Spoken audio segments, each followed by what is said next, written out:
Don't have much to say. However, I would like to say one or two, three things. The first one is that I'm very happy because of the work that was done by the team, the work of recruiting and subscribing members to the CMA. And I'm very happy that you have come today. And I'm so certain that also the others, perhaps, they were hindered by something. And I'm very sure that they will be joining us as we continue, as we go on. So perhaps this one is now for the team, so that towards the end of this month, you can go once again in front of the assembly of the church and tell those people to come for the next meeting next month. I'm Father Joakim. I work here at the Consolata Shrine, and also I work for the congregation in the HR department, because that was my formation even before I joined the Consolata Fathers. And I would like to put across three things, and I'm going to base myself on some quotations from the Bible. The first one is Psalm 84, verse 10.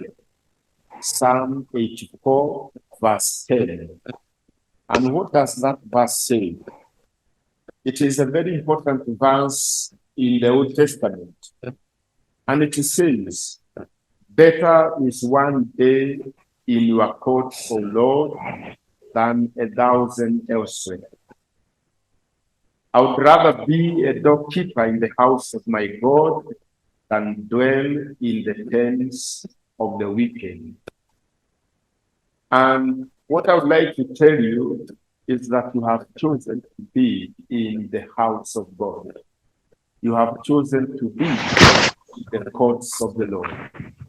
And one day, in the courts of the Lord, through these meetings of CMA, there will be better than 1,000 days elsewhere.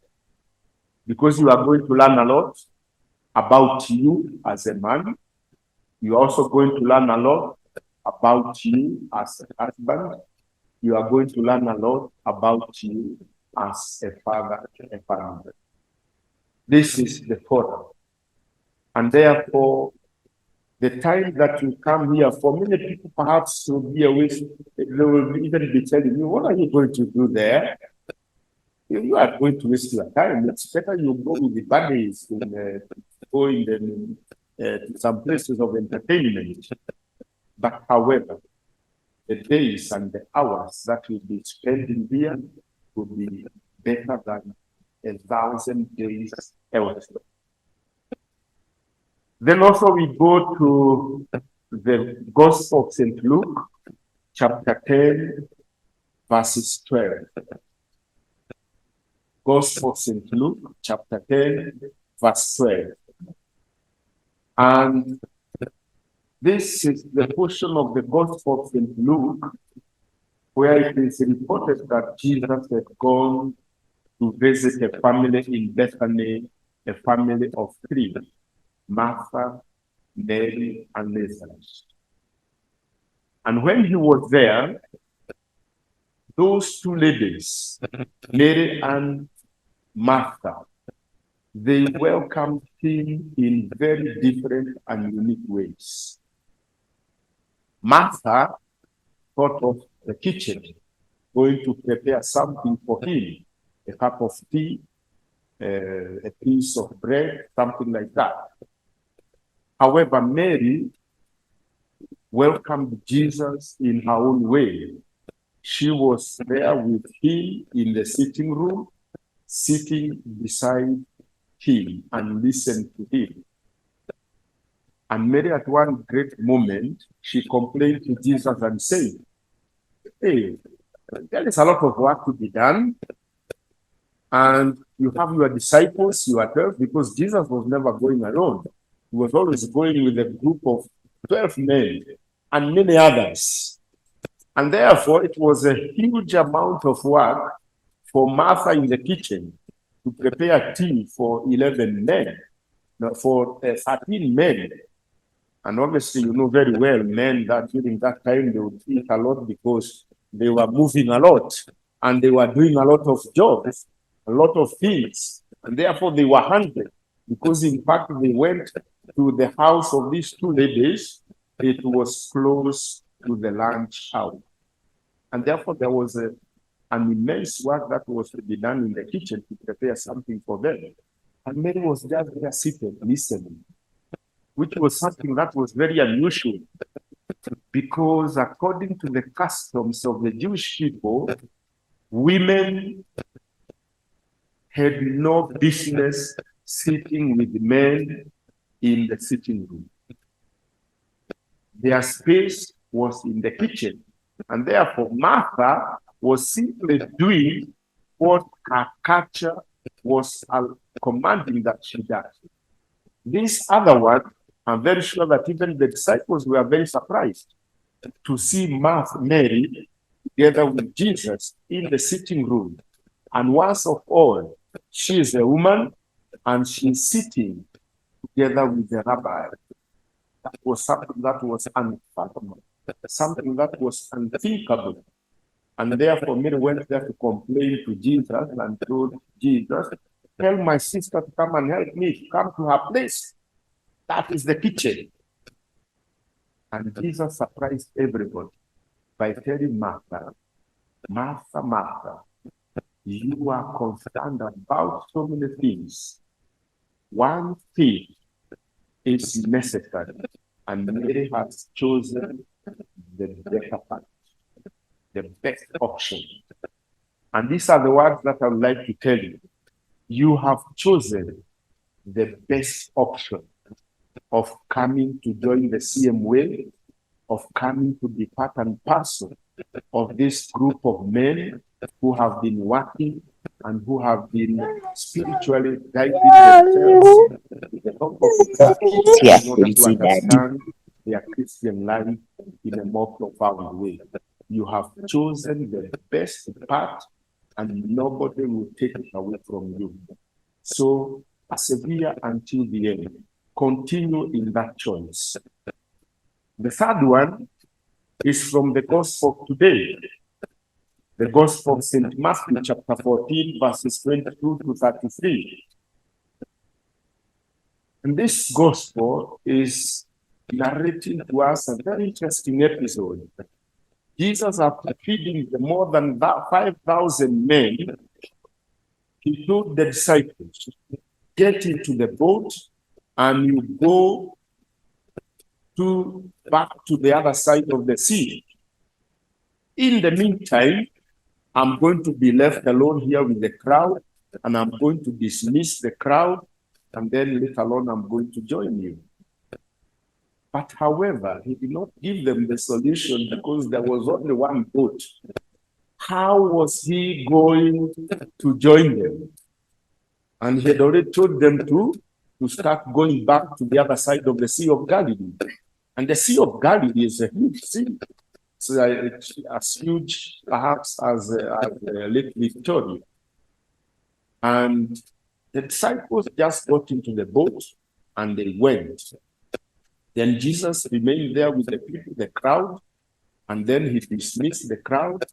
And then after dismissing the crowd, he went to the mountain. And he was there alone throughout the night, praying. And then we are told by the gospel that the disciples were down there in the open sea, and there was a great storm. And obviously that storm was very different from other storms. You know, most of them were fishermen, and they knew storms because they had confronted many storms. But that storm was very different and it was very unique. And then as they are trying to fight against the storm, in the fourth watch of the night, what hour is that? The Jewish people were following the Roman traditions of dividing the hours. and divide the Romans would divide the hours into watches. First watch of the night would be, in fact, every 12 hours, they would divide the 12 hours into 3. And soldiers would be assigned the work of watching over something. Then after 3 hours, there would be a change of guard. So the 4th hour of the 4th watch of the night is the last one. That would be between 4 a.m. and 6 a.m. And therefore it was in the time of dawn. And then all of a sudden they see something walking on the waters, going towards them. What was their thought? This is a ghost. And why did they think that it was a ghost? Because in fact the sea was considered by the Jewish people, and particularly the bottom of the sea was considered by the Jewish people to be the dwelling place of the evil spirits, the ghosts. And therefore they thought that one of them had come out and now it was walking towards them. And now you can imagine they are battling a storm. And then a ghost comes from the bottom of the sea. It would be only to do what? To finish them. And they were very much afraid. And Jesus told them, do not be afraid. And those are the words that I would say to you. Do not be afraid. 6 stations that you are going to go through, they would look like a big storm, isn't it? 6 months. Oh my God. What is this preparation that is going to be done? But that is very little time. Do not be afraid of the challenges that are going to come along the way. And because God is going to be with you, to encourage you and to remind you that He is the one. I am the one. And then it's because they were feeling the storm because they had lost focus on Jesus Christ. And in fact, Peter, who was almost the kind of the leader of that group, told Jesus, if you are the one, okay, still he was having some doubt. If you are the one, command that I come to you walking on the waters. And Jesus told him, okay, come. And he started moving towards the waters, or on the waters. And as he was moving, he did make perhaps 2, 3, 4, or 5 steps. He was still confident that that was Jesus. He was still focusing on Jesus. But then, when the focus changed, and he started thinking about the storm, then that is when he started sinking. Okay? But when he refocused on Jesus, he told him what? Lord, save me. And he was saved by Jesus. And therefore, do not lose focus. For these 6 months, do not lose focus on Jesus who has called you. Because he has called you through these men who did that work.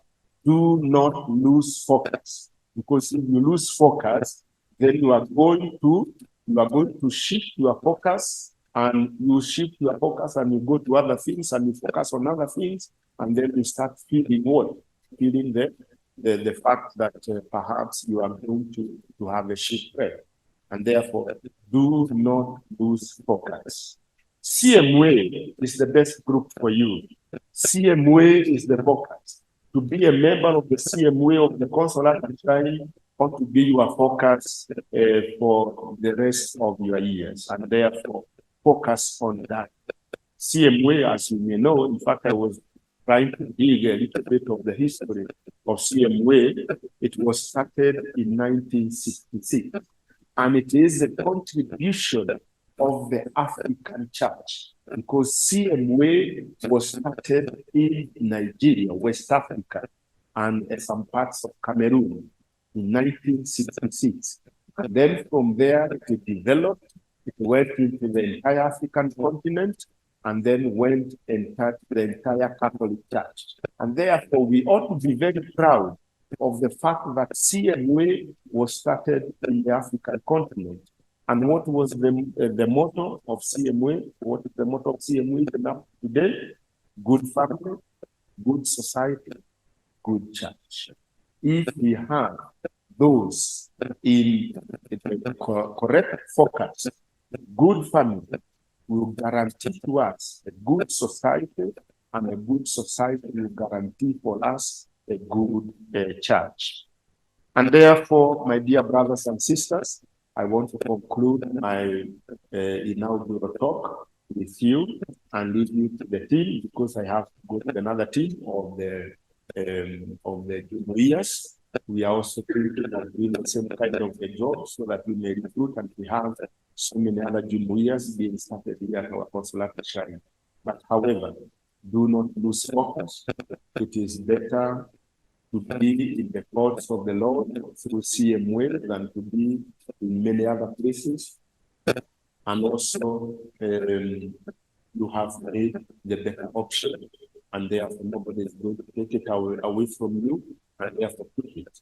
And also for the team then, perhaps towards the end of this month, we go once again to the church to remind those ones who have not been able to come, so that we start together the formation in the next session. So thank you very much, and may God bless you. I will always be together with you. I was given this work even at the level of the deanery. And now for your information, we are no longer in the Central Deanery, but in Cadet Deanery.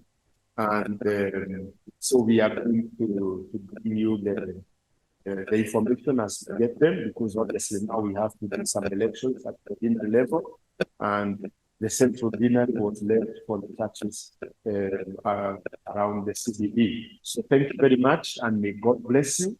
May God bless your families, and may God bless what you do, so that you may be successful in all that you do. Glory be to the Father, and to the Son, and to the Holy Spirit.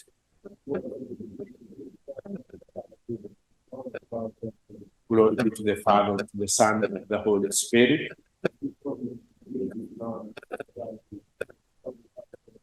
Glory be to the Father, to the Son, and to the Holy Spirit. Saint Joseph, our patron, pray for us.